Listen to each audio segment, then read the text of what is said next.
Hey guys, Rich from Billet Spin here. Hey, today we're going to talk about Hula. We're going to talk about the matrix. We're going to talk about how to launch tops so you can get longer spin times and less movement. All right, or more movement if you want, if you really want them to go crazy. All right, let's get right into it. We're going to focus today on the matrix.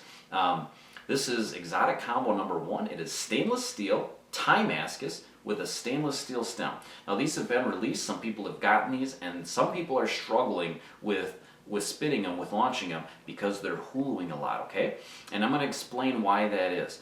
The matrix is similar to the rotor, the Billet Spin rotor, and the Billet Spin Pro in the fact that it has a higher center of gravity, okay? What I mean by that is the balance point is farther up from the ball compared to a top like the K2 or the Nexus that have crazy low center of gravities.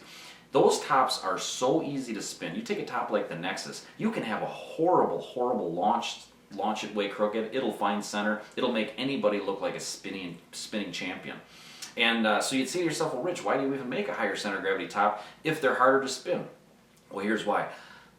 The reason that the matrix has a higher center of gravity is because this collar is so thick. By having that collar thick, I can add all that cool machining detail in there, but that raises the center of gravity. Now, in order to counteract that, on the inner disc, I carve that way deep in there, and that'll help bring the center of gravity back down, but it's not anywhere near as low as a top like the Nexus, okay? But just because it has a high center of gravity doesn't mean that you can't do very well spinning it. So let's get into some techniques on how to get these to spin really, really well for you, okay? First, let's talk about why the center of gravity makes it more difficult to launch correctly, okay? Well, because the center of gravity is up from the ball, when you launch it, if you don't launch it straight up and down, let's say it's crooked, the high center of gravity makes it want to tip over, okay? And when it's tipping over, when it's trying to tip over and while it's spinning, it creates hula. It sends it spinning around the lens like this, which is hula. And as it's spinning, it's tipped, and it constantly wants to tip over. So it's kind of fighting itself, and it just keeps going around in a circle. And because of the high center of gravity, it takes a long time for it to find center. Now here's the big problem that people are having. It will eventually find center, but even when it does, it's taken so long that it's lost so much RPM, and when it does finally get to the middle, it still has some movement to it. And what people really want is, they don't mind a little hula, but when it gets to the middle, they want that thing to sit straight up and down. So it can be frustrating. So here's what you need to do in order to fix that. 2 things. The first thing is, the most important thing, is when you launch it, you need to launch it straight up and down. Okay? And if you launch it straight up and down, it'll never be crooked, and the hula will be minimal. If you launch it perfect, it'll just sit dead right in the middle, okay? So that's the first thing. The second thing you want to do is you want to get enough RPMs. You want to spin it fast enough so if you do get a little hula, by the time it finds center, there's still enough RPM there to keep the thing sitting straight up and down. My advice to you is this: start out small. Start out with a weak spin. Try to get it. That's not bad. I'd give that a C. Okay. That was horrible. That's an F. So just start out nice and easy. Okay. Don't try to really crank it. Go a little slower. Okay. So there was a good spin right there, straight up and down. You can see it's not hardly tipped at all. All right. So let's let this one ride out. Let's get into these 2 spin bases. Now this is the K9 from Billet Spin, and then here we have, this is a much more concave lens, and then this is a standard. This is a 3 times magnification mirror. This is pretty standard. This is the flattest of the 3. Okay. And so let's spin. These are all identical. Exotic combos number 1. That was horrible. Oh my gosh, that's not what we're looking for. Okay, so here you got 3 pretty decent spins. You can see on the K9, it's almost completely stabilized. This was not a bad spin. This one was still worse. So this one will find center. What I found with high center of gravity tops, this is the most concave. Then we got the K9, and then we have this one. And tops that have a higher center of gravity, they like flatter bases more, flatter spin bases.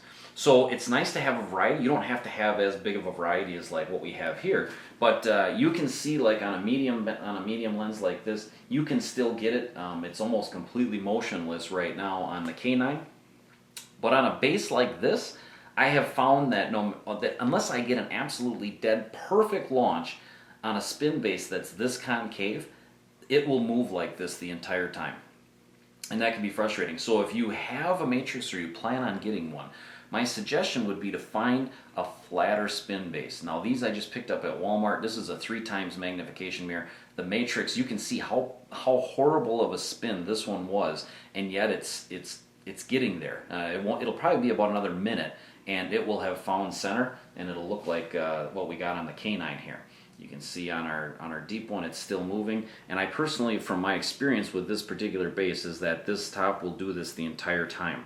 So if you don't like that, if you're looking for more like something like this, get yourself a K9 or just go to a department store and pick up a spin base that's got a little flatter. You can see how tighter the circles are getting.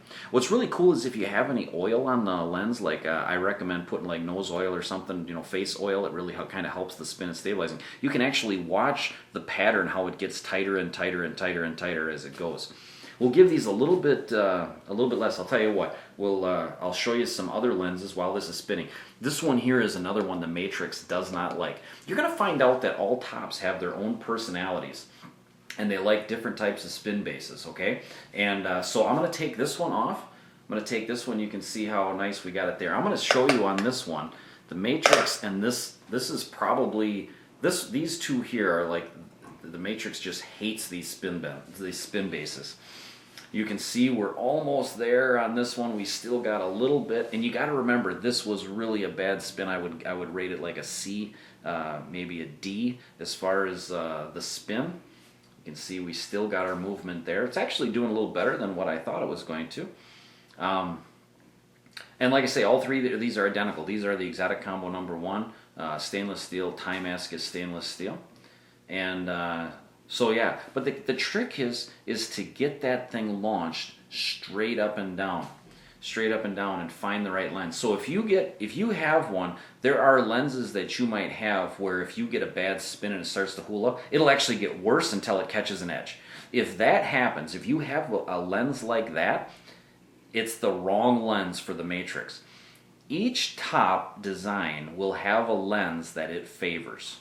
If a low center of gravity top will do well on almost any lens, but higher center of gravity tops are a little bit more finicky, and getting the right lens, you can see this one's actually not doing too bad. Still a little movement there. You can see we're getting really, really close on this one. And it just takes time. It just takes time, and the worse the launch, the longer it's going to take for it to get to this point. But the trick is it's getting close there.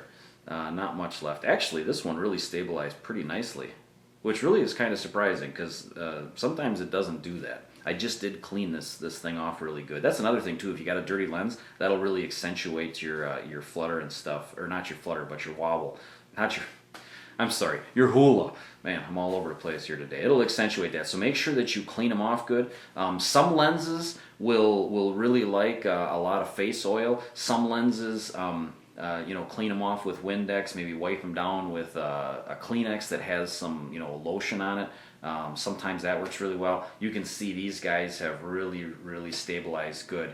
And this one is still going, but it looks like it will stabilize. All right. So let's get into another one here. Well, here's another one. This is a flat surface. The Matrix loves this. The high center of gravity tops just loves a flat surface. Now the problem with having a flat surface is that the top will walk off, and so you'd have to balance it. But the Matrix, I will tell you from experience, we have granite countertops at home that are perfectly level, and the Matrix will stabilize in record time on my countertops because they're flat. They don't have the concave. All right. Another surface it likes. This is the Battle Top. Okay, so that was a pretty bad spin there. This is not smooth. It's actually wood. It's not glass. The spin times are horrible, and you'll actually see some wobble. But you see how fast that thing stabilizes on there. The Matrix loves this thing. This is going to be the arena we actually use for battle tops. But look at how fast that thing stabilizes. So you can see a huge difference there, right? Here's another one. Let's see what it does on this one. Let's clean her off a little bit here. And let's see. Here's a spin base by my buddy Whitney Harmon. That was a horrible spin. Okay. And here we got a little different one. Is that? No, that's concave. Okay. Well, it's so, yes, it's got this thing on it. It's not flat. It's not going to work. Yeah. It's got that handle on it, so the whole thing is crooked. Here's another, well, here's one. This is a different one. This one I see a lot of people have. This one's all nicked up, scratched up. Let's see what it does on this one. You can see this one, it doesn't seem to like that one quite as much, but on my base here by Whitney Harmon, you can see how fast that one stabilized there. You can see it really does not like this one. See that? It's not getting worse, but it's not getting better. You know, it's just, it basically looks just like what it did. This one we're starting to see a little bit improvement. It's finding center, and it's already stabilized dead perfect on Whitney spin base. So the point of this video is to show you. Look at how this one is. Okay, so this guy right here is I would say probably tied with this one. They're much more concave. These are not the kind of bases that you want to have for the Matrix. Okay, but you can see, you know, you get the right station like this one or this one, and you can see how fast these things can stabilize. So anyways, work on your launches, work on getting your RPMs up, and yeah, look at the difference there. These two were about the same, right? And look at how much better this one is already compared to that one. This one's actually going to get, I think this one might actually be getting worse right now, where it might actually catch an edge. So there's a perfect example of what I was talking about. Same exact top. And look at the different characteristics. Yeah, this one's actually going to catch an edge. So hopefully that helps. Pick out the right spin bases. And if you have any other questions or concerns, you know, hit me up in the replies, and I'll get back to you. Or you know, you can message me on Facebook or whatever. Yeah, look at this one's getting way worse. So anyway, that's all I got for you today. Thanks for tuning in. I hope you guys enjoy your Matrix, and have a great day.